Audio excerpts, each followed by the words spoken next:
এটা হলো ভাইয়ার একটা প্ল্যান। ভাইয়া হলো এইভাবে ফুলে ফুটে হলে বাংলাদেশে আসছে। এখন যখন আইসা বলছে যে আমি শহীদ ওসমান হাদি ভাইয়ের বিচার করব, যখন আইসা বলছে বাংলাদেশের সকল জুলাই হত্যাকাণ্ডের বিচার হবে, যখন বাংলাদেশে উনি বলছিল যে আপনারা ভোট দেন, আমি জুলাই সনদ বাস্তবায়ন করবো গণভোটে, এটা বলার পরে ভাইয়াকে সবাই এভাবে বলে দেখছে, বিএনপিকে যে এটা সুন্দর 180 দিন পরে ফুটে গেছে ভাইয়া। এখন এই যে ফুটে গেছে ভাইয়া, এই ফুটার জন্য দায়ী কি? এটা কি আমরা জনগণ দায়ী? এই জনগণের জন্য 1 নম্বর দায়ী হলো সালাউদ্দিন। না, আমরা তাদের যে আগের যে লিগেসি সেটাতে কিছু ব্যত্যয় দেখতে পাইলাম, এবং ব্যত্যয়ের এমন একটা পর্যায়ে আসলো যে জগন্নাথ ভার্সিটিতে ছাত্র সংসদে যারা নির্বাচিত হয়েছিল তাদেরকে দিনে দুপুরে দিয়ে লাঠি হকি স্টিক দিয়ে তারা আঘাত করেছে। হসপিটালে গিয়েছে, হসপিটালও আঘাত করেছে। আমরা হবিগঞ্জে দেখে এসেছিলাম, আগে তো বালু ট্রাক বসাইছে, এবার খালি ট্রাক বসাইছে, ওইটা আমরা সরাইছি। এরপরে দেখি ট্রাক্টর যেগুলো করে মাল টানে ওগুলা বসাইছে। এরপরে 500 পুলিশ, পুলিশের পরে এবিবিএন, এবিবিএন এর পিছনে হলো সবার হাতে রামদা, দা, কুড়াল, হাজার হাজার লোক। আমি হলো একটা মাঝখান দিয়ে পুলিশের ব্যারিকেড ভাঙে ফেলছি, সামনে যায় দেখি যে আর অবস্থা খারাপ। পরে চিন্তা করলাম ওদিকে না যায়, যে ধরনের সন্ত্রাসী বাহিনী তারা জন্ম দিয়েছে বাংলাদেশে, এই সন্ত্রাসী বাহিনী থেকে যদি বাংলাদেশকে রক্ষা করতে হয় তাহলে শহীদ ওসমান হাদি ভাইকে যারা শুধু স্লোগান দিলে হবে না, ওনার যে আদর্শ এটা ধারণ করে নতুন ভাবে দাঁড়াইতে হবে। আর নতুন ভাবে দাঁড়াইতে হলে ওনার কথা শোনার জন্য এই বইতে প্রত্যেকটা চ্যাপ্টারে স্ক্যান করলে বক্তব্যটা পেয়ে যাবেন। হাদি ভাই প্রত্যেকটা জায়গা যখন আপনি ঠেকে যাবেন যে সামনে কিভাবে আগাইতে হবে, সেই জায়গাটা হাদি ভাই হলে এই বইটার কথা গুলা লিপিবদ্ধ করা আছে, এটা পড়ে পড়ে আগাইতে হবে আমাদের। আল কোরআন তো আছেই। হাদি ভাইয়ের বড় একটা জায়গা ছিল যেটা আমরা আজকে সবাই দিব কিনা আমি ভয় পাইতেছি। উনি বলেছিলেন ইনকিলাব জিন্দাবাদ, আর একটা শব্দ আছে মুজিববাদ মুর্দাবাদ।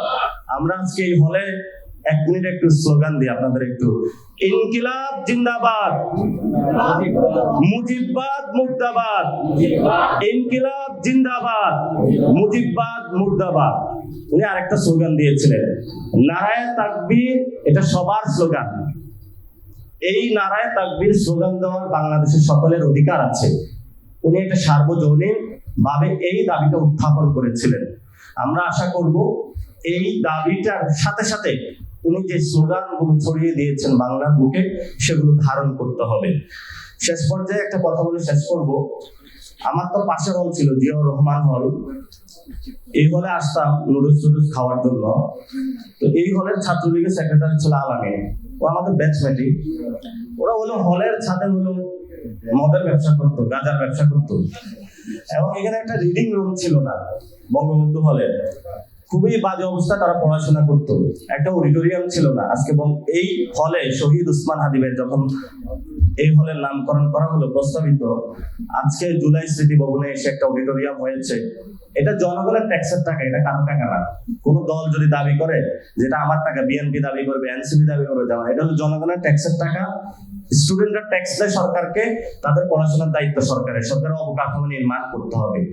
ডাকসুর আমি শুনলাম বিপি থেকে যে প্রস্তাবিত ভবনের একটা বাজেট হয়েছে, কিন্তু সেটা নিয়ে কাজ করতে দিচ্ছে না তারা, কারণ তাদের ওইটা চাঁদাবাগ মনে করতেছে, পরে পরে এটা করলে বড় চাঁদার ভাগ পাবে।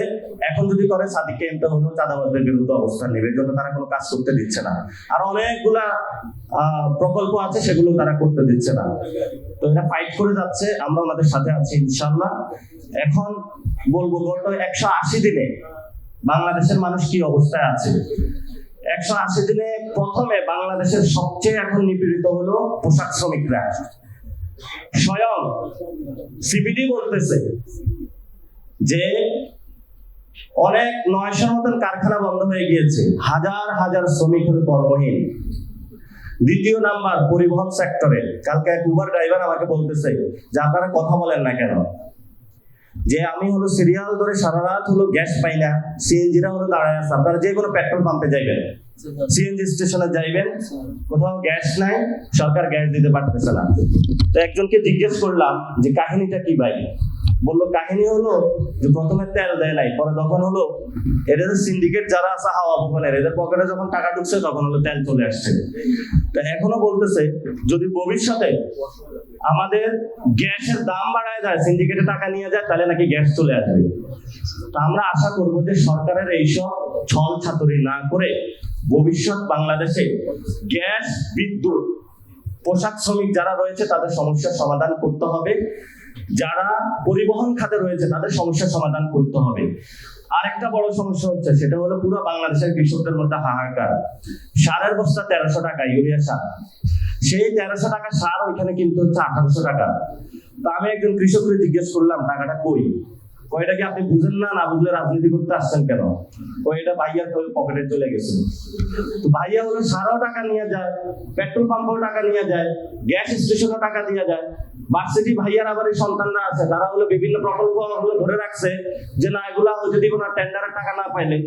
এখন হলো ভাইয়ার আমরা জগতে আছি, এই ভাইয়ার জগতে যে অবস্থায় 180 দিনে, ভাইয়া 180 দিন পূর্বে কি অবস্থায় ছিলেন, 180 দিনে কি অবস্থা হয়েছে আমি আপনাদের একটা এক্সাম্পল দিয়ে দেখাবো। এটা হলো ভাইয়ার একটা প্ল্যান। ভাইয়া হলো এইভাবে ফুলে ফুটে হলে বাংলাদেশে আসছে। এখন যখন আইসা বলছে যে আমি শহীদ ওসমান হাদি ভাইয়ের বিচার করব, যখন আইসা বলছে বাংলাদেশের সকল জুলাই হত্যাকাণ্ডের বিচার হবে, যখন বাংলাদেশে উনি বলছিল যে আপনারা ভোট দেন, আমি জুলাই সনদ বাস্তবায়ন করবো গণভোটে, এটা বলার পরে ভাইয়াকে সবাই এভাবে বলে দেখছে, বিএনপিকে যে এটা সুন্দর। 180 দিন পরে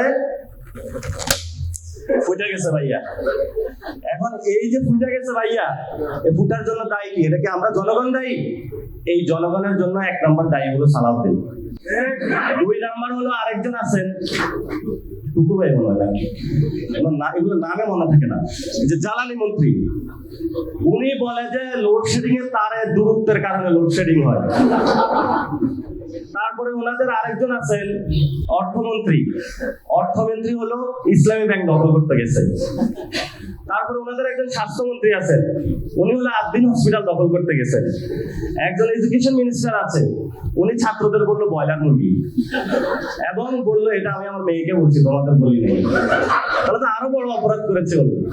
তো ওনাদের এই মিনিস্টার যারা আছে তাদের যদি আমরা গাল গল্প বলি, এগুলো হলো এরাই হলো তারেক রহমানের এই সুন্দর আই হ্যাভ এ প্ল্যান, যে এটা বেলুন ছিল, এই বেলুনকে হলো ফুটাইয়া দিছে। তো আমরা নতুন বাংলাদেশে ইনশাল্লাহ আমরা মনে করবো যে আপনারা ছাত্র আছেন, আপনাদের এখনো বাংলাদেশকে লিড দিতে পারবেন আপনারা। ওনাদের উপরে ভবিষ্যতে ভরসা করে আর লাভ নাই।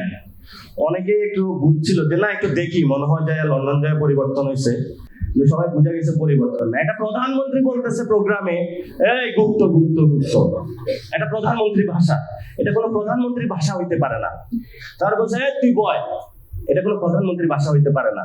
একজনে বলছে যে আমার তো ক্ষুধা লাগছে, বা আমিও সকাল থেকে খাই নাই, এটা হলো প্রধানমন্ত্রী ভাষা। আপনি খাইছেন নাকি খাইছেন ওটা আমাদের দেখার নয়, যে খায় নেয় তারা হলো আপনার দিতে হবে। তো আমরা আশা করবো যে আপনারা আজকে একটা সুন্দর প্রোগ্রাম করেছেন, ভবিষ্যৎ বাংলাদেশে এগিয়ে যাবে। শহীদ ওসমান হাদির আজাদের লড়াই চালিয়ে নিতে হবে। কে ওসমান হাদির অনুসারী এটা হলো মাঠে প্রমাণ হবে ইনশাআল্লাহ, কারা আজাদের লড়াইতে থাকবে, কারা জনগণের পক্ষে থাকবে। আর বাংলাদেশে আমরা জামাত, বিএনপি, এনসিপি বুঝি না, বাংলাদেশে 2টা পক্ষ। একটা হলো বাংলাদেশে যারা ভালো মানুষ, আর একটা হলো বাংলাদেশে যারা টেন্ডারবাজ। একটা হলো বাংলাদেশে ভালো মানুষ, আর একটা হলো বাংলাদেশে যারা দখলবাজ। একটা হলো বাংলাদেশে যারা ভালো মানুষ, আর একটা হলো বাংলাদেশে যারা ছাত্রদল। এটা বললে আমাদের সমস্যা হয়ে যাবে। তো আমাদের এই লড়াইটা চালিয়ে যেতে হবে, কাউকে ভয় পাওয়া লাভ নাই। ইনশাআল্লাহ লড়াই চলবে। আমরা বলে দিয়েছিলাম এই সরকার থাকতে পারবে না। কেন থাকতে পারবে না? এটার জন্য তো তারেক রহমান নিজেই দায়ী। নিজে যদি নিজের পায়ে কোড়াল মারে, ওই পাগলটা কে ঠেকাবে? তা আমরা আশা করবো যে সবার সুবুদ্ধি ফিরে আসবে। বাংলাদেশের শহীদ ওসমান হাদি ভাই ভারতীয় আগ্রাসনের বিরুদ্ধে যে আজাদির লড়াই শুরু করে দিয়েছিলেন, বুকে মনে প্রাণে ধারণ করে শরীরের যে তাওয়ান যোগরা আমরা যুবক আছি, রক্ত দিয়ে হলো বাংলাদেশের, ইনশাআল্লাহ এটা ধরে রাখবো। আর মাহমুদ ভাই তো আমাদের একটু আসেনের সাথে একটু ছায়া দিয়ে রাখবেন, দোয়া করবেন আমাদের সবাইকে, এবং আপনারা সবাই ভালো থাকবেন। সবাইকে আসসালামু আলাইকুম ওয়া রাহমাতুল্লাহি ওয়া বারাকাতুহু।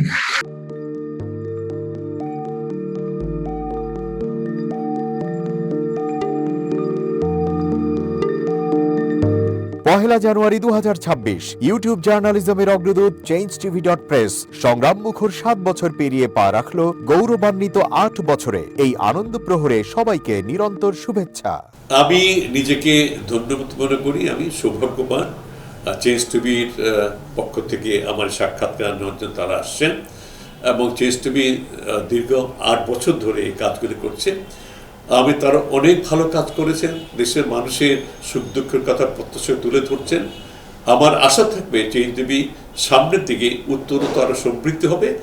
একটাই শুধু আমাদেরকে উপদেশ দিতে চায় তাদের কাছে, সেটা হচ্ছে সত্য কথাটা মানুষের সামনে তুলে ধরা, মানুষের ভিতরে কি চায় তাদেরটা তুলে ধরা, মানুষের প্রত্যাশা তুলে ধরা এবং মানুষের মধ্যে এই যে দেশাত্মবোধটা এবং সত্যবাদীটা এটা জাগরণ করে চেঞ্জ টিভির সামনের দিকে এগিয়ে যাবে। এবং যারা দেশের কথা চিন্তা করে এবং দলমত নির্বিশেষে যে লোকগুলো আছে তারা দেশের কথা চিন্তা করে, দেশের উন্নয়নের কথা চিন্তা করে, কোনো পক্ষপাতিত্ব করে না, তাদের বক্তব্য দেশের মানুষের তুলে ধরা, এই কাজগুলি সামনে এগিয়ে নিয়ে যাবে, এটা আমাদের প্রত্যাশা। অনেক ধন্যবাদ আপনাদেরকে, দেশবাসীকে, দেশবাসী সবাইকে আমি ধন্যবাদ জানাচ্ছি। changeTV.press এক ফোঁটা হলুদও নেই। আমরা শুধু আপনাদের কাছে একটাই আবেদন করব, মিথ্যার পিছনে দৌড়বেন না, সত্যকে ধারণ করেন, সত্যকে জনগণের কাছে তুলে ধরেন।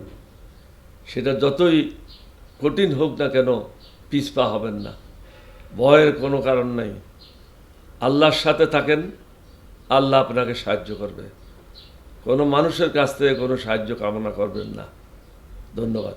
changeTV.press এক ফোঁটা হলুদও নেই।